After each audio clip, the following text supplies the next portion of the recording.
10e jour officiel de confinement. On n'en est pas au tiers, hein. C'est bon, vous êtes tous bien déprimés? Alors, pour vous remonter le moral, sachez qu'on n'est pas seul. Aujourd'hui, on est plus de 3 milliards d'êtres humains confinés sur la planète. Plus de la moitié. Une personne sur deux appelée à rester chez elle et pour la même raison. C'est la plus grande flash mob de l'histoire de l'humanité.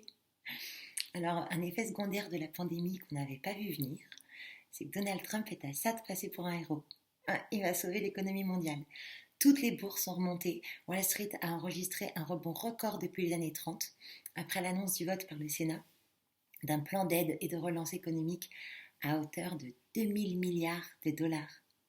2000 milliards. Je veux dire, à part au Monopoly, je ne savais même pas qu'on pouvait jouer avec des sommes pareilles.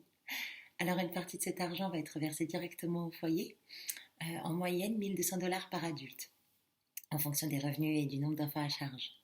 Donc en 24 heures, Donald Trump instaure le revenu universel et chez nous, notre président, il nous dit merci. Eh ben, de rien. Et puis pendant ce temps, Sibeth Ndiaye, la porte-parole du gouvernement, elle dit que les enseignants, ils ne travaillent pas parce que les écoles, elles sont fermées. Alors, il y a eu beaucoup de réactions très vives. Et elle a fini par s'excuser en disant qu'elle était la première à mesurer la valeur de leur engagement. Ben non, du coup, s'il a fallu qu'on te le rappelle, t'étais pas la première.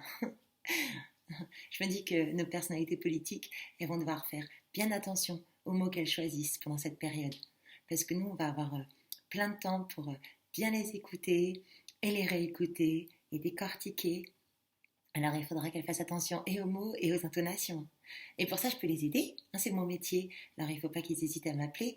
On gardera les distances de sécurité, on fera du télétravail. Ça fera plaisir à Muriel Pénicaud. Alors surtout qu'ils n'hésitent pas, puis Emmanuel aussi, hein, pour qu'on travaille un petit peu l'incarnation. Parce que hier soir, là, son petit air contrit, c'était pas mal. Hein.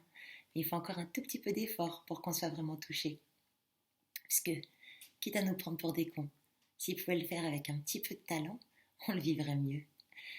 Allez, on se dit qu'on est un parmi 3 milliards, qu'on fait bien partie intégrante de l'humanité, et bon courage.